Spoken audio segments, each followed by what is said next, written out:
"Sir, you can't sit here. This section is reserved for our VIP clients only." The hostess's voice went through the elegant atmosphere of the five-star restaurant as she loomed over the impeccably dressed black man seated at the corner table.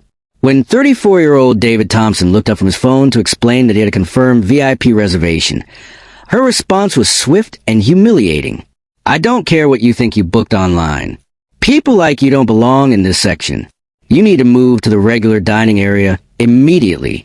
But what this arrogant hostess didn't know was that the man she was dismissing owned the entire restaurant chain, and the building, and half the city block. In exactly 10 minutes, when David revealed his identity, she wouldn't just lose her job. The entire management staff would be cleared out, and the restaurant would become a powerful lesson about the cost of prejudice. Have you ever been judged and dismissed before anyone bothered to learn who you really were? This story shows what happens when assumptions meet reality, and prejudice collides with power. If you believe in treating everyone with dignity and respect, hit that subscribe button right now, and comment respect along with where you're watching from. Because what you're about to witness is the most satisfying example of instant karma in the restaurant industry. In the afternoon, the sunlight streamed to the floor-to-ceiling windows of La Lumière, Manhattan's most exclusive French restaurant, casting a warm glow across the pristine white tablecloths and crystal stemware. The establishment occupied the top floor of a gleaming 30-story building in Midtown, offering breathtaking views of Central Park and the city skyline beyond. With its handcrafted furnishings, original artwork, and impeccable service, La Lumière had earned 3 Michelin stars and a reputation as a dining destination of choice for celebrities, business moguls, and world leaders. The restaurant's VIP section was separated from the main dining room by elegant frosted glass panels that provided privacy while maintaining the airy, sophisticated atmosphere that had made La Lumière legendary among New York's elite. Reserved tables in this exclusive area required reservations made weeks in advance, along with minimum spending requirement that exceeded most people's monthly rent. The section was designed to accommodate only the most affluent and influential clients, those who expected and received the finest service that money could buy. Among the guests settling into the VIP section that Tuesday afternoon was David Thompson, a distinguished man in his early 30s whose quiet confidence and impeccable style spoke of both success and sophistication. He wore a perfectly tailored charcoal gray suit, a crisp white shirt, and a silk tie that suggested refined taste rather than flashy wealth. His appearance was understated but unmistakably expensive, from his handcrafted Italian leather shoes to his vintage Swiss watch that cost more than many luxury cars. What none of the restaurant staff knew as they prepared for the lunch service was that David Thompson wasn't just another wealthy diner. He was the founder and CEO of Thompson Hospitality Group, a conglomerate that owned over 200 restaurants, hotels, and entertainment venues across North America and Europe. His business empire had been built from nothing through a combination of innovative thinking, tireless work, and an unwavering commitment to excellence that had transformed him from a busboy in Detroit to one of the most powerful figures in the global hospitality industry. David's journey to extraordinary success had begun 20 years earlier in circumstances that bore no resemblance to his current position of wealth and influence. Born in inner-city Detroit to a single mother who worked 2 jobs to keep their family housed and fed, David had learned about hard work, dignity, and perseverance from watching his mother face daily challenges with grace and determination. His first job at age 14 had been washing dishes in a neighborhood restaurant, where he had observed every aspect of food service operations while saving every dollar he earned. The restaurant industry had fascinated David from those early days as a dishwasher. He had watched how successful establishments created experiences that went far beyond simply serving food, understanding intuitively that hospitality was about making people feel valued, welcomed, and special. Even as a teenager, he had possessed an unusual ability to read customers and anticipate their needs, skills that had quickly caught the attention of managers and owners who recognized his natural talent. Through high school and college, David had worked in every position available in restaurants, from prep cook to server to assistant manager, learning the business from the ground up while earning degrees in business administration and hospitality management. His academic achievements have been impressive, but his real education had come from thousands of hours of hands-on experience in kitchens, dining rooms, and back offices where he had absorbed the complex dynamics that determined whether restaurants succeeded or failed. David's first restaurant venture had been a small cafe in Detroit that he had purchased with his life savings and a loan secured by his mother's modest home. The establishment had been failing when he bought it, losing money and customers due to poor service, mediocre food, and an atmosphere that made diners feel unwelcome. Within 6 months of taking ownership, David had transformed the failing cafe into the neighborhood's most popular gathering place through superior service, excellent food, and most importantly, a culture that treated every customer with dignity and respect regardless of their appearance or background. The success of that first restaurant had provided the foundation for David's expanding business empire. He had reinvested every dollar of profit into improving operations, acquiring additional properties, and developing the management systems that would eventually support hundreds of establishments. But throughout his rapid growth and increasing wealth, David had never forgotten the lessons he had learned as a young man working in restaurants where he had sometimes faced discrimination and disrespect based on his race and perceived social status.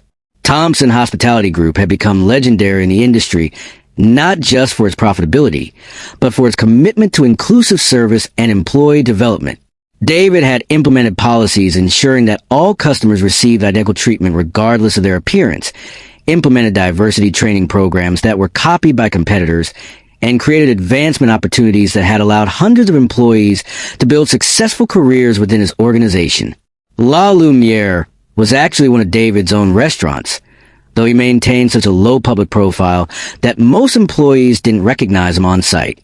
He had purchased the establishment 3 years earlier when the previous owners had faced financial difficulties and had invested millions of dollars in renovations, staff training, and operational improvements that had elevated it to its current status as one of New York's premier dining destinations. But that day visit was part of David's regular practice of dining incognito at his own establishments to observe service quality, staff performance, and customer satisfaction from a guest perspective. These undercover evaluations provided him with insights that formal reports and management meetings could never capture, allowing him to identify problems and opportunities that might otherwise remain hidden from executive oversight. The hostess managing that day's VIP section was Rebecca Sterling, a 26-year-old woman who had worked at La Lumière for just over 8 months. Rebecca had been hired based on her experience at other upscale establishments and her polished appearance, which management believed would appeal to the restaurant's affluent clientele. She carried herself with a practiced poise that came from years of working in environments where image and attitude were considered as important as competence and service skills. Rebecca's background had shaped her worldview in ways that influenced her professional interactions. Growing up in an affluent Connecticut suburb where social hierarchies were clearly defined and rigidly maintained, she had learned to make quick judgments about people based on their appearance, accent, and perceived social status. These skills had served her well in previous positions at exclusive venues where the ability to identify and prioritize high-value customers was considered essential for success. In her view, the VIP section of La Lumière was reserved for a very specific type of clientele, wealthy, influential, and predominantly white individuals who possessed the social credentials and financial resources that justified premium treatment. Rebecca had developed an informal but systematic approach to evaluating potential VIP guests, using visual cues and behavioral signals to determine who deserved access to the restaurant's most exclusive dining area. The previous week, Rebecca had received praise from her supervisor for her handling of a situation involving a group of young men who had attempted to secure VIP seating without reservations. Her firm but polite refusal to accommodate them, despite their claims of being successful entrepreneurs, had been cited as an example of how to maintain the exclusivity and standards that La Lumière's reputation depended upon. As David approached the hostess station that afternoon, Rebecca was reviewing reservation lists and coordinating with servers to ensure smooth service for the lunch crowd. She looked up to see a well-dressed black man approaching her podium with the confident stride of someone accustomed to fine dining establishments. Despite his obviously expensive clothing and professional demeanor, Rebecca's initial assessment placed him in a category of customers who might be attempting to access services beyond their legitimate entitlement. "Good afternoon," David said politely, his voice carrying the refined accent and professional tone of someone comfortable in upscale environments. "I have a VIP reservation for one under Thompson at 1:30. Rebecca glanced at her reservation list with the practiced efficiency of someone who had handled thousands of similar interactions. She located the Thompson reservation, noting that it had been made to the restaurant's online system rather than through the personal relationships and referrals that typically characterize their most exclusive bookings. "I see the reservation," Rebecca replied, her tone professional but noticeably cooler than the warm welcome she typically extended to guests she immediately recognized as belonging in the VIP section. "However, I'm going to need to verify some additional information before I can seat you in our exclusive dining area." The request for additional verification was not standard protocol for confirmed reservations, and David recognized it as a potential sign of discriminatory treatment. But having faced similar situations throughout his career, he responded with patient professionalism while mentally documenting the interaction for future reference. "Of course," David replied calmly. "What additional information do you need?" Rebecca hesitated, realizing that she didn't have specific policies to justify her request, but feeling compelled to establish some form of additional screening before providing VIP access to someone who didn't fit her mental profile of their typical clientele. "I need to confirm that you understand our dress code requirements and minimum spending policies," she said, gesturing toward a small placard that outlined the restaurant standards. "Our VIP section maintains very high standards, and we want to ensure that all guests are prepared for the level of service and pricing they'll encounter." The implication was clear. Rebecca was suggesting that David might not be aware of or able to meet the financial and social requirements associated with VIP dining. The dress code requirement was particularly insulting, given that David was obviously dressed more appropriately than many of the casually attired wealthy guests who regularly received immediate VIP seating without question. "I'm familiar with your standards," David replied evenly, maintaining a composure despite the obvious discrimination he was experiencing.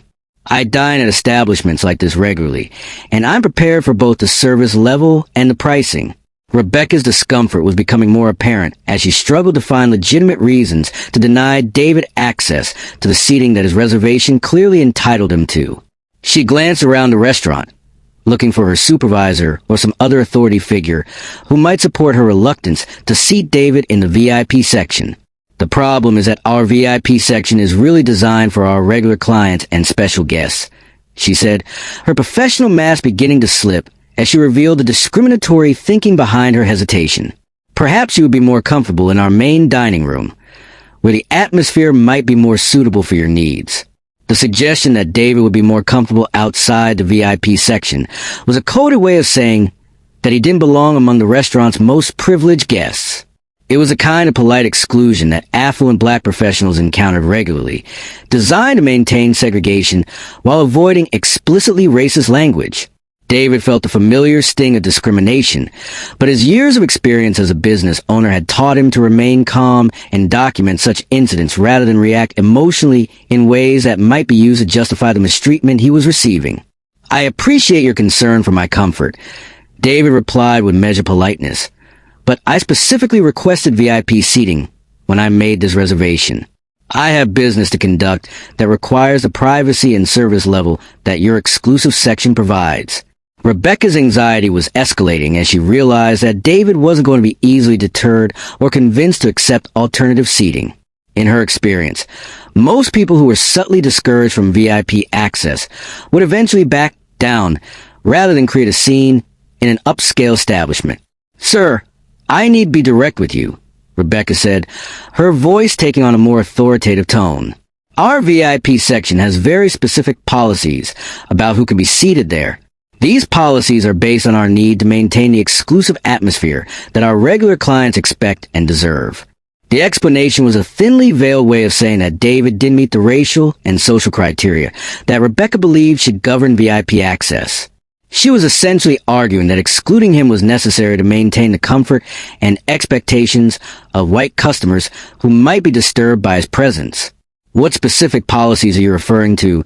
David asked, his legal training from business school helping him recognize the potential discrimination issues inherent in Rebecca's statements. "I'd like to understand exactly which requirements I'm not meeting. Given that I have a confirmed reservation and am clearly dressed appropriately for this establishment." The question caught Rebecca off guard because there were no official policies that would justify excluding David from VIP seating. The restaurant's actual policies emphasized excellent service for all guests regardless of their background, and explicitly prohibited discrimination based on race or other protected characteristics. "Look," Rebecca said, abandoning her attempts at diplomatic explanation in favor of more direct hostility. "The reality is that this section is for people who really belong here. Our regular VIP clients have certain expectations about the type of atmosphere they'll encounter when they dine with us." She paused, looking David up and down with obvious disapproval before delivering the comment that would ultimately destroy her career and trigger a complete transformation of the restaurant's management structure. "People like you just don't fit the profile of our VIP clientele. I'm sure you can understand that we need to maintain certain standards to protect the experience of our most important customers." The words hung in the air like a poison cloud, making it impossible to ignore the racial discrimination that was driving Rebecca's refusal to honor David's reservation. Several nearby diners had begun to notice the confrontation, their conversations quieting as they observed the hostess's increasingly hostile treatment of a guest who was clearly being targeted based on his race rather than any legitimate service concerns. David felt a surge of anger at the blatant racism he was experiencing in his own restaurant, but he maintained his professional composure while reaching for his phone to document the interaction. The irony of being discriminated against in an establishment that he owned was not lost on him, and he recognized that this incident would provide a valuable opportunity to address systemic problems within his organization. "I see," David replied calmly, his voice steady despite the emotional impact of Rebecca's discriminatory statements. "Just to be absolutely clear, you're telling me that despite having a confirmed VIP reservation, I cannot be seated in your exclusive section because of your assessment of whether I fit the profile of appropriate clientele?" The question was designed to get Rebecca to explicitly state her discriminatory reasoning, creating a clear record of the bias that was driving her decision to deny him service. "That's exactly right," Rebecca said, apparently not recognizing the legal and professional implications of her admission. "This restaurant has built its reputation on maintaining very high standards, and part of that involves ensuring that our VIP section remains exclusive to the type of guests who truly appreciate and can afford this level of service." Her response was a textbook example of discriminatory customer service, combining racial profiling with assumptions about David's financial capabilities and social status. The fact that she was making these statements in a public setting where other customers could witness the discrimination only made the situation more damaging to the restaurant's reputation. As Rebecca continued her discriminatory rant, she failed to notice that David had begun recording their conversation on his phone. The video would soon become crucial evidence in demonstrating the extent of the bias that had infected the restaurant's operations, despite the inclusive policies and training programs that David believed he had implemented throughout his organization. "This is completely unacceptable," said a voice from behind them. Margaret Collins, a regular VIP customer who had witnessed the entire exchange, approached the hostess station with obvious indignation. "I've been dining here for 3 years, and I've never seen such disgraceful treatment of a guest. This gentleman has been nothing but polite and professional, while your behavior has been completely inappropriate." Margaret's intervention was significant because she represented exactly the type of VIP client that Rebecca claimed to be protecting through her discriminatory policies. Her willingness to speak up against the hostess's behavior demonstrated that even the restaurant's most privileged customers found the discrimination unacceptable. "Ma'am, please don't interfere with how we handle our seating policies," Rebecca replied defensively, not recognizing that she was now alienating exactly the type of customer she had claimed to be protecting. "We have procedures in place to ensure that all of our guests have the best possible dining experience. Your procedures seem to involve racial discrimination, which is both illegal and morally reprehensible," Margaret shot back, her voice carrying the authority of someone accustomed to being heard and respected. "I'm appalled that this restaurant would tolerate such behavior from its staff." David watched the interaction with fascination and growing anger, realizing that the discrimination he was experiencing was not just a personal insult, but a fundamental violation of the values and policies he had worked to establish throughout his business empire.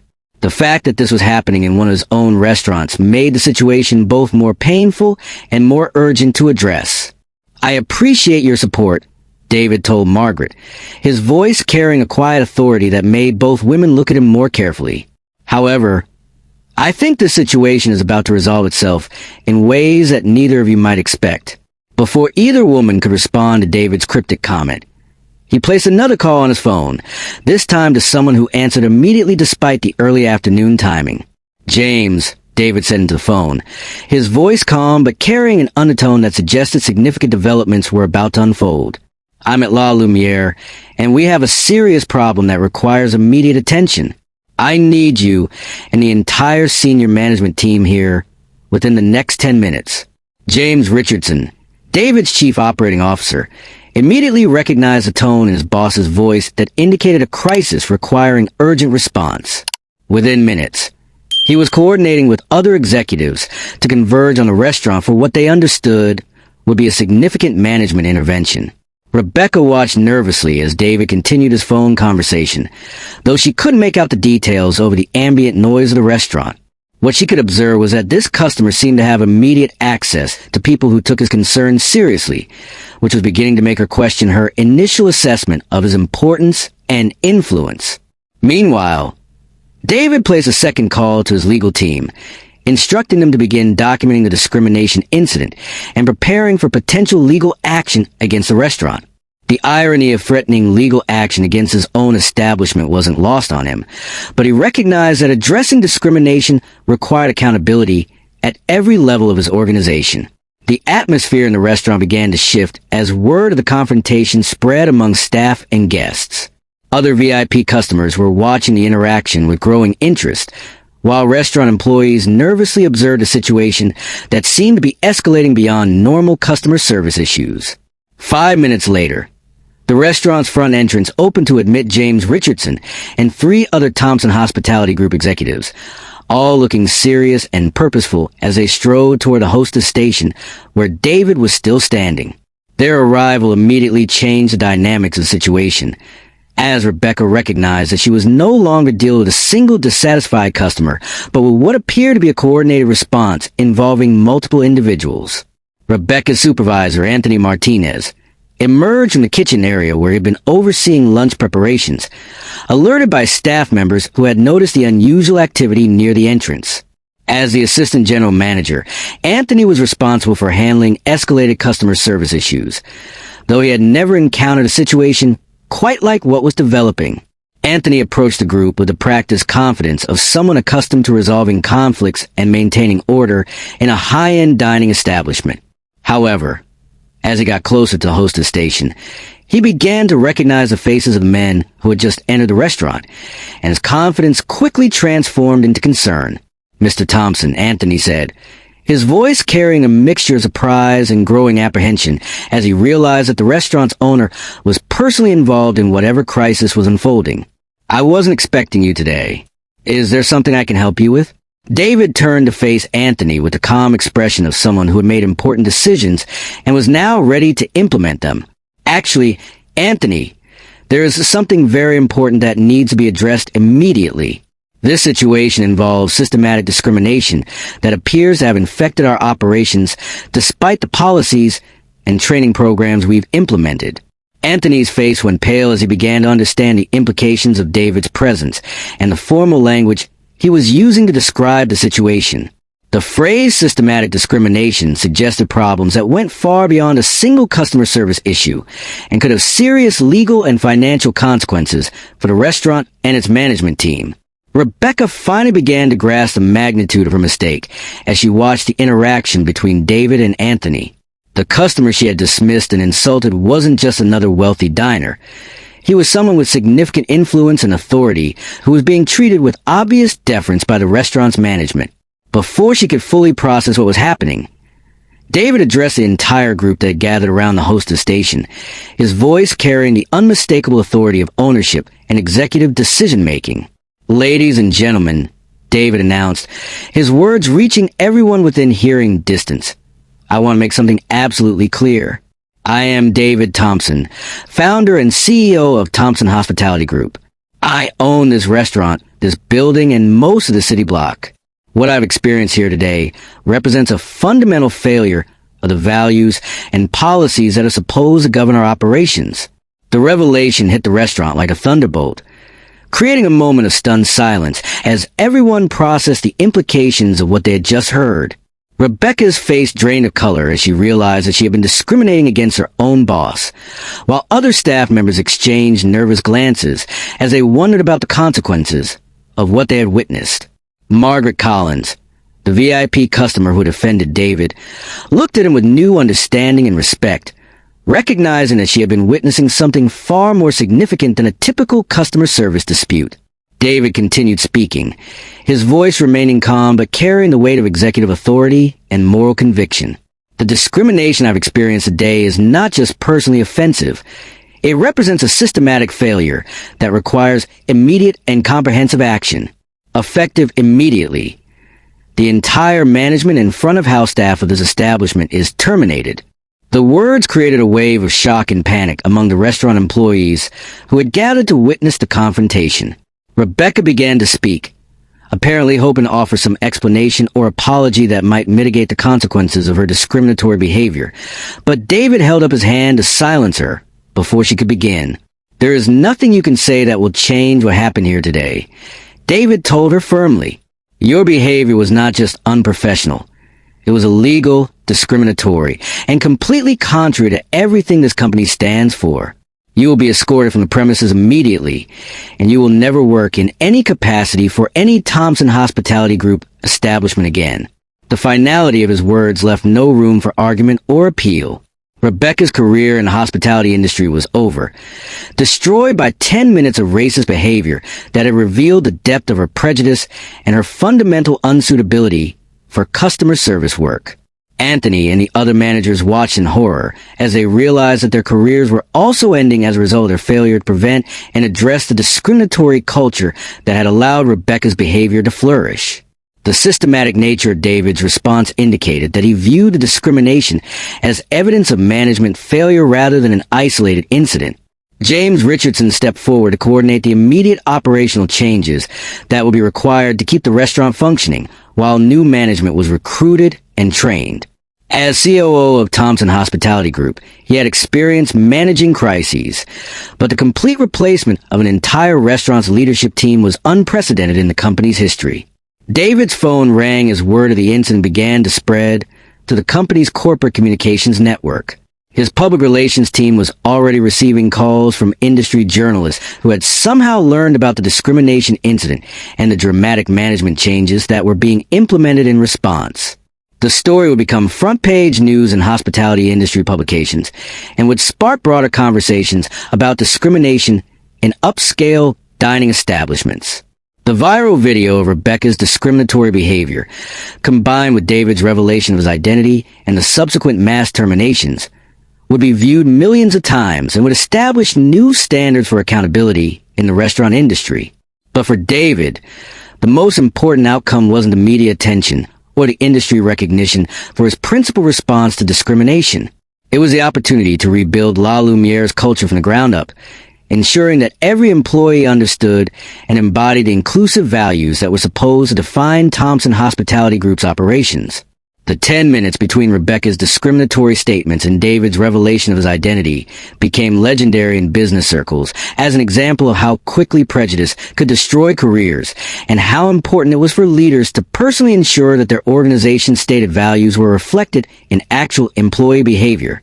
In the months following the incident, La Lumière became a model for inclusive service in the restaurant industry, with new policies, training programs, and accountability measures that were copied by competitors throughout the hospitality sector.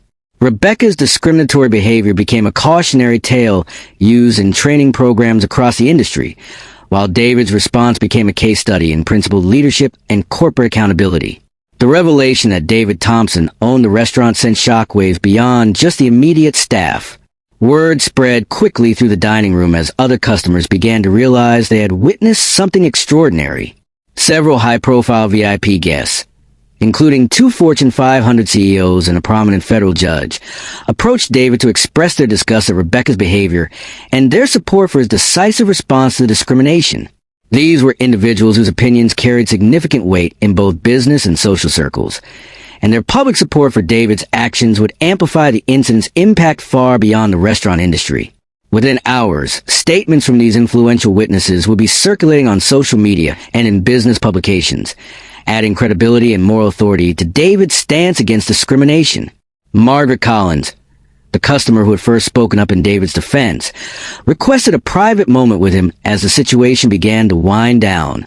"I want you to know," she said, her voice carrying conviction of someone who had witnessed an important moment in the ongoing fight for civil rights, "that what happened here today was not just wrong, it was evil.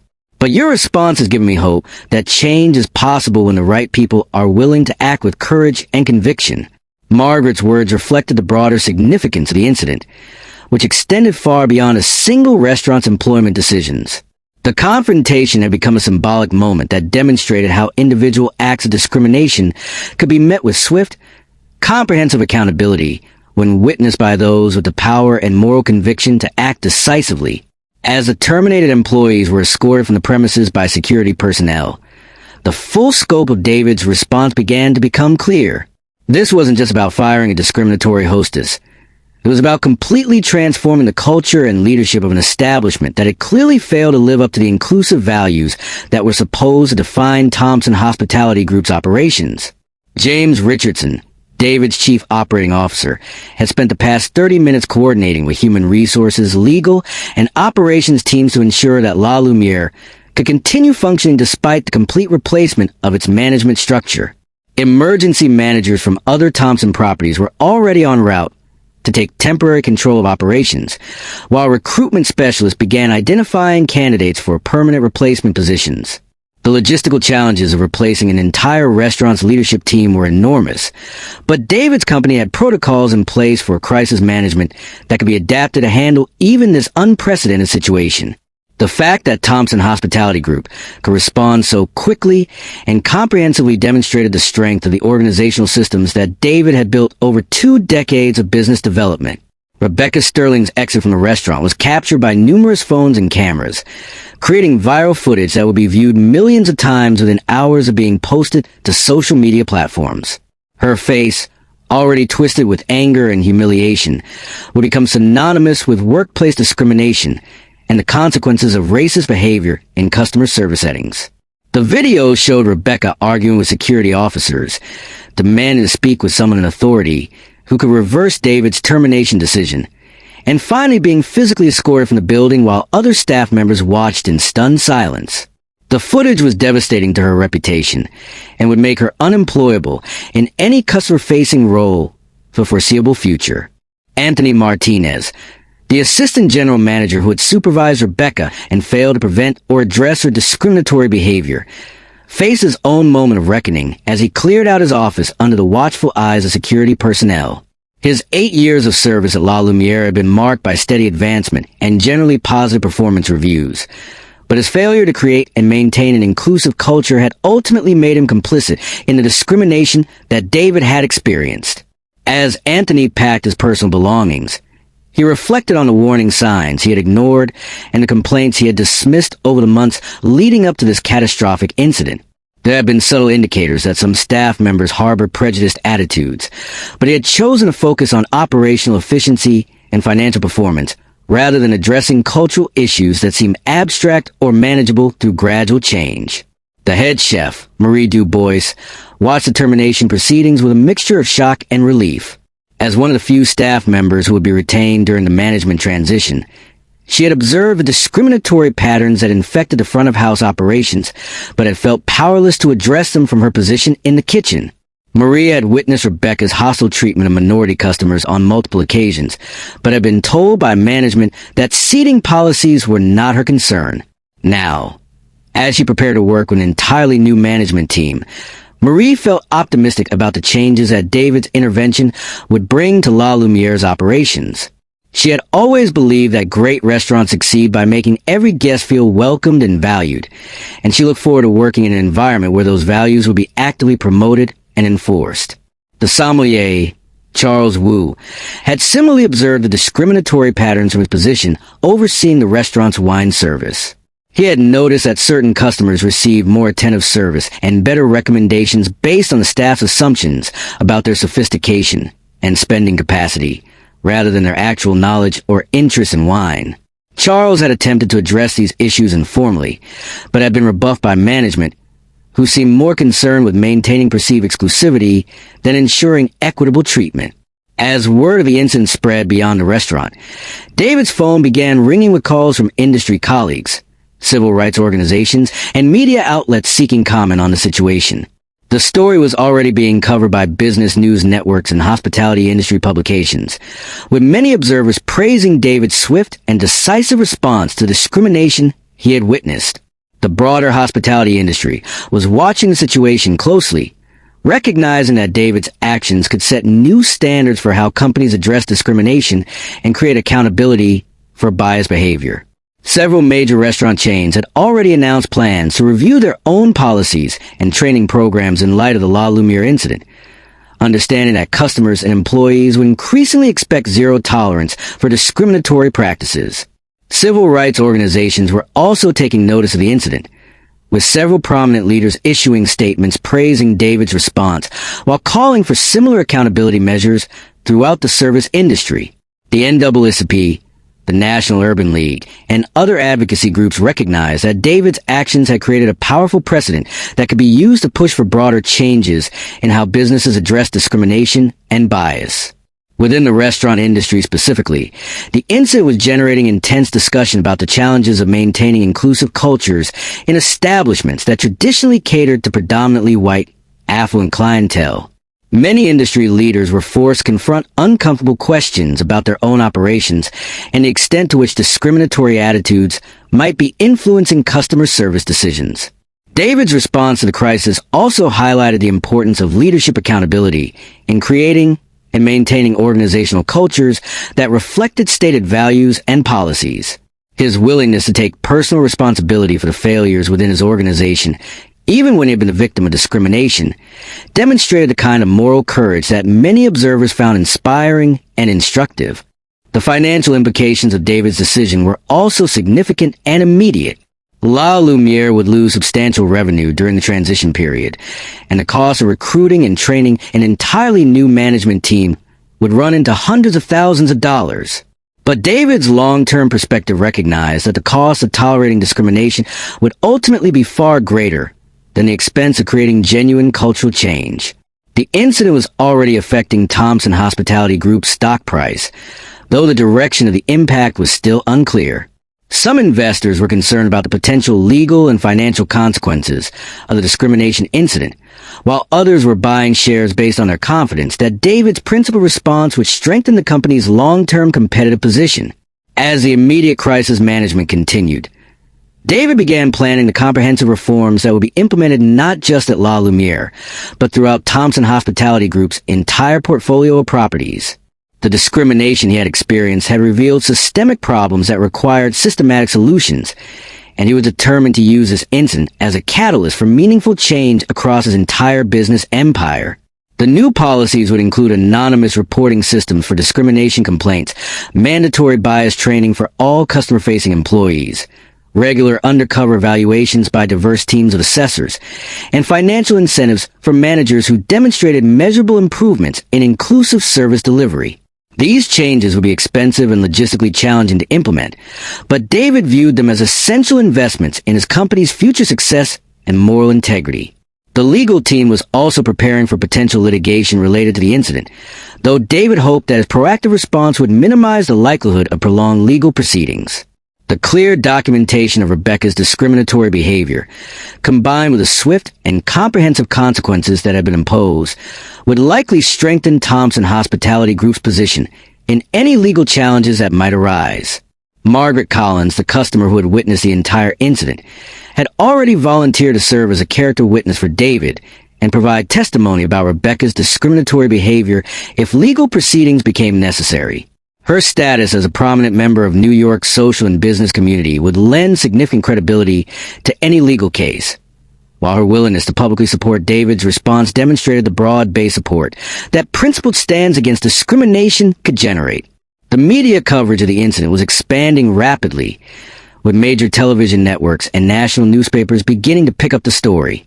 The combination of workplace discrimination, instant karma, and corporate accountability, created a compelling narrative that resonated with audiences across demographic and political lines. David's personal story was also attracting significant attention, with reporters and biographers beginning to explore his remarkable journey from inner-city Detroit to billionaire entrepreneur. The contrast between his humble origins and current success added powerful context to the discrimination incident, highlighting the absurdity and injustice of judging people based on their race rather than their character and achievements.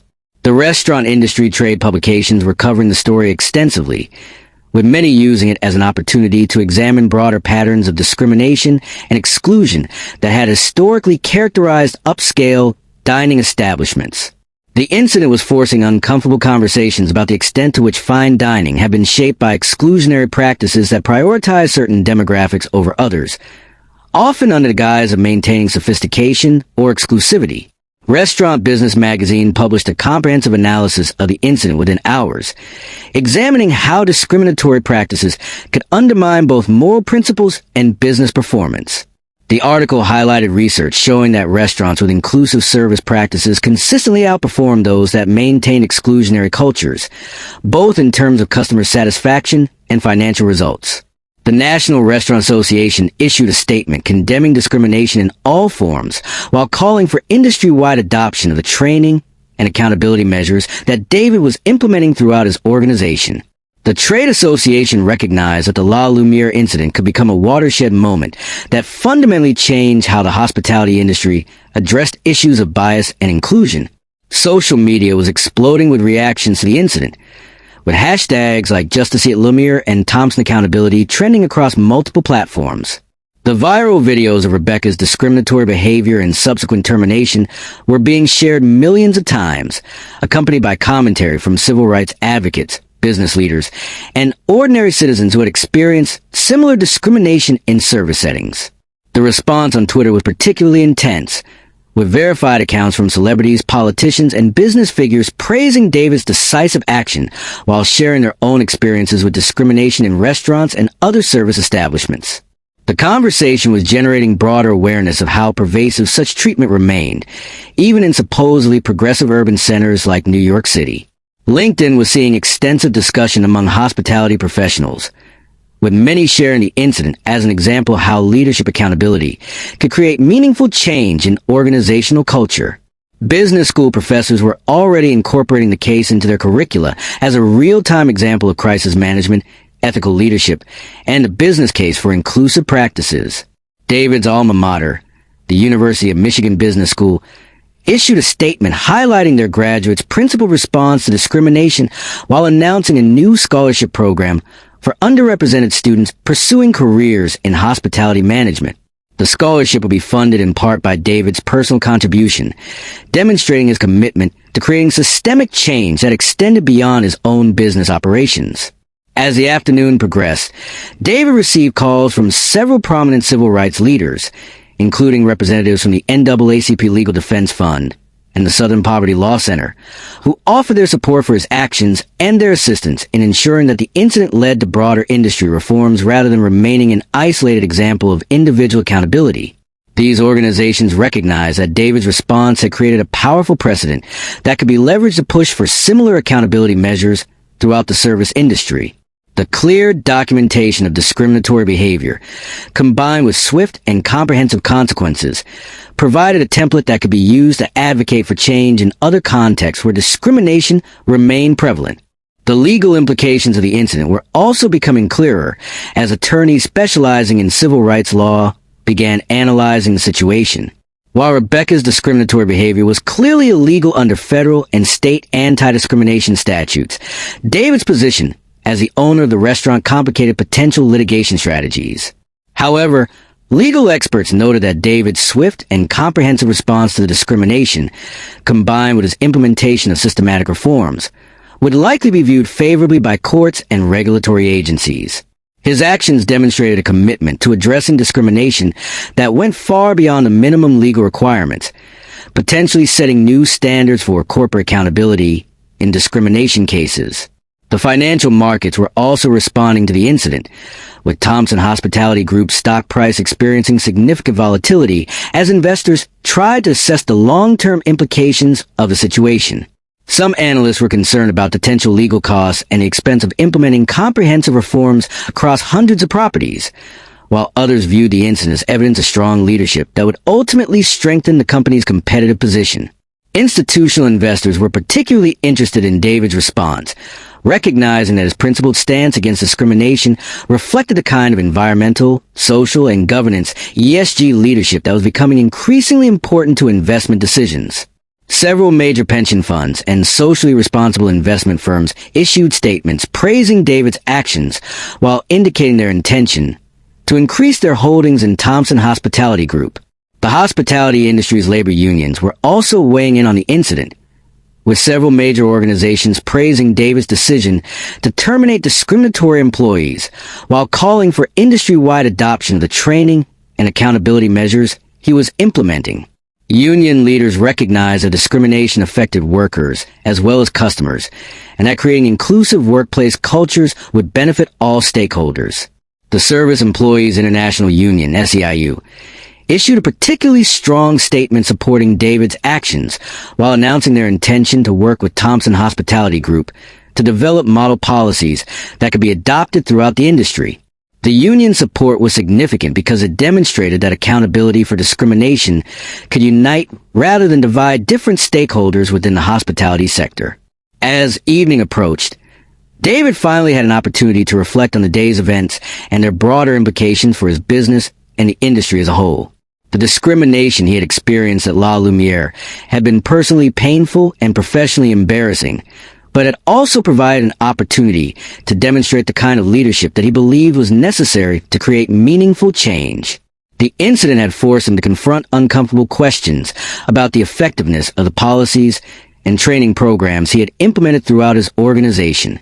Despite his best efforts to create an inclusive culture, discriminatory attitudes had clearly persisted in at least one of his establishments, suggesting that more comprehensive and intensive interventions would be necessary to achieve his goals. But the swift and decisive response to the incident had also demonstrated the power of leadership accountability to create rapid change when moral principles were at stake. Within hours of experiencing discrimination, David had transformed not just one restaurant, but an entire conversation about how the hospitality industry should address bias and exclusion.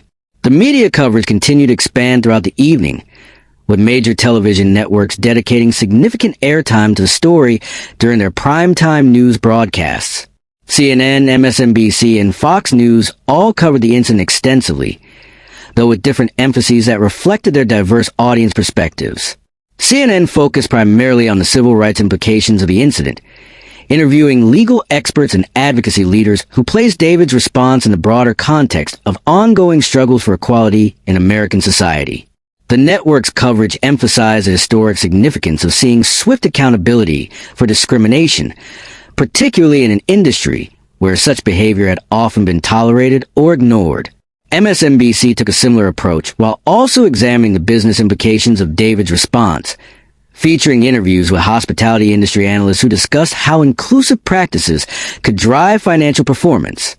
The network's coverage highlighted research showing that companies with diverse leadership and inclusive cultures consistently outperform their competitors in terms of both revenue and profitability. Fox News focused more heavily on David's personal story and his rise from poverty to extraordinary success, presenting his response to discrimination as an example of American entrepreneurship and moral leadership. The network's coverage emphasized themes of individual responsibility and the power of free market principles to reward good behavior while punishing discrimination. The late-night television shows were also beginning to incorporate the incident into their monologues and comedy segments, though most approached the topic with a combination of humor and moral seriousness that reflected the broader public interest in the story.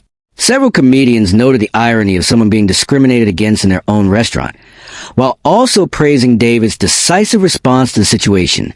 The international media were also picking up the story, with outlets in Europe, Asia, and other regions covering the incident as an example of how American businesses were addressing issues of discrimination and social justice. The global attention was significant because it demonstrated how local incidents could have broader implications for corporate reputation and brand management in an interconnected world. On the first day after the incident concluded, David was already receiving invitations to speak at business conferences, civil rights events, and academic symposiums about his experience and response.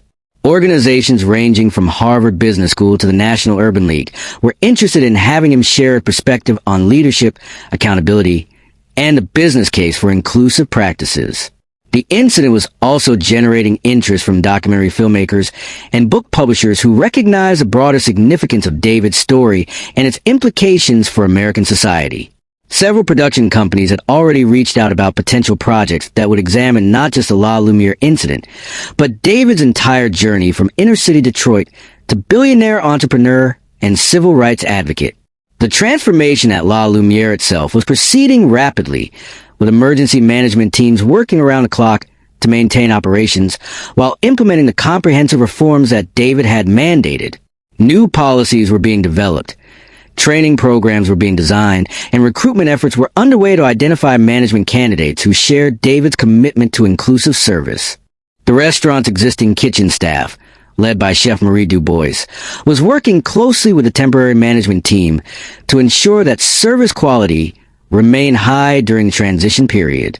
The kitchen team had always prided itself on creating exceptional dining experiences, and they were determined to maintain those standards while supporting the cultural changes that were being implemented throughout the establishment. Customer reactions to the changes were overwhelmingly positive, with many diners expressing appreciation for David's principled response to discrimination while indicating their intention to continue supporting Lumière during its transformation. Several high-profile customers publicly endorsed the changes, helping to maintain the restaurant's reputation for excellence while attracting new clientele who valued inclusive service. The incident also has broader effects throughout Thompson Hospitality Group's portfolio of properties, with managers at other restaurants and hotels reporting increased attention to inclusive service practices and requests for additional diversity training. Employees throughout the organization were recognizing that discriminatory behavior would face swift and severe consequences, creating cultural changes that extended far beyond the specific location where the incident had occurred. David's personal security team had been increased in response to both positive and negative reactions to his handling of the incident. While the majority of responses had been supportive, some individuals and groups had sent threatening messages that required professional security assessment and response. The threats were concerning but not entirely unexpected, given the charged nature of discussions about race and discrimination in American society.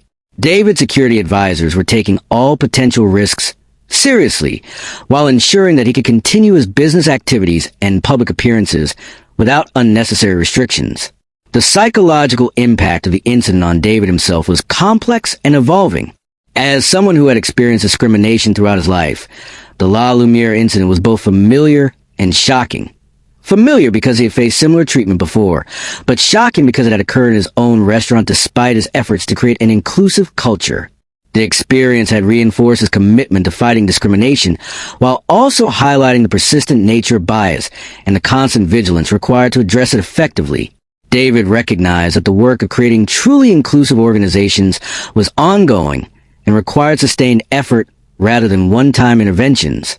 As the week progressed, additional details about Rebecca Sterling's background began to emerge through media investigations and public record searches. Her history included previous complaints about discriminatory behavior at other establishments, suggesting that the Lumière incident was part of a pattern rather than an isolated mistake. The revelation that Rebecca had a history of discriminatory behavior raised questions about Lumière's hiring and management practices, while also highlighting the importance of thorough background checks and reference verification in customer service positions. David acknowledged that the restaurant's management had failed in their responsibility to identify and address these issues before they resulted in customer discrimination. The broader hospitality industry was responding to the incident by announcing its own policy reviews and reform initiatives, recognizing that customers and employees were increasingly expecting zero tolerance for discriminatory behavior. Several major restaurant chains announced plans to implement training programs similar to those being developed by Thompson Hospitality Group. Hotel companies were also examining their own practices and policies in light of the Lumière incident, understanding that discrimination issues extended throughout the hospitality sector rather than being limited to restaurants. The incident was creating momentum for industry-wide changes that would benefit both customers and employees across multiple business segments. The academic community was also taking notice of the incident, with business schools and civil rights programs incorporating the case into their curricula as a real-time example of how discrimination operates in modern society and how leadership accountability can create meaningful change. The case provided rich material for discussions about ethics, leadership, corporate responsibility, and social justice.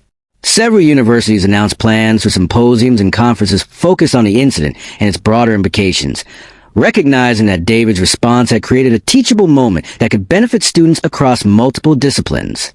The academic attention would help ensure that the lessons learned from the La Lumière incident would have a lasting impact beyond the immediate business and media coverage. As the immediate crisis management phase concluded and longer-term reform efforts began, David reflected on the lessons learned from the incident and their implications for his ongoing work as a business leader and advocate for social justice. The discrimination he had experienced had been painful and infuriating, but it also provided an opportunity to demonstrate the kind of accountability that he believed was necessary to create lasting change. The 10 minutes that had elapsed between Rebecca's discriminatory statements and David's revelation of his identity had become a symbol of how quickly situations could change when people with power chose to use it in support of justice and equality. The incident demonstrated that individual actions could indeed create systematic change when the right person was watching and had the authority to act decisively. Most importantly, the La Lumière incident had shown that accountability for discrimination was possible when leaders were willing to take personal responsibility for the cultures they created and maintained within their organizations. David's response had set new standards for corporate accountability, while inspiring other business leaders to examine their own practices and commitment to inclusive service. The story that had begun with a simple restaurant reservation had become a powerful example of how individual courage and moral leadership could create positive change that extended far beyond the immediate circumstances. The transformation of La Lumière from a site of discrimination to a model of inclusive service demonstrated that change was possible when people refused to accept prejudice as normal or inevitable. If you believe that everyone deserves to be treated with dignity and respect regardless of their race or background, then like and share this story with others who need to hear it. Also, hit that subscribe button and let us know in the comments where you're watching from, and whether you've ever experienced discrimination in restaurants or other service establishments. Because lasting change only happens when each of us commits to standing up against prejudice and supporting those who dare to hold accountable those who choose discrimination over basic human decency. The 10 minutes that destroyed Rebecca's career became 10 minutes that transformed an industry, proving that when the right person witnesses injustice and has the power to act, individual moments can create systematic change that benefits everyone.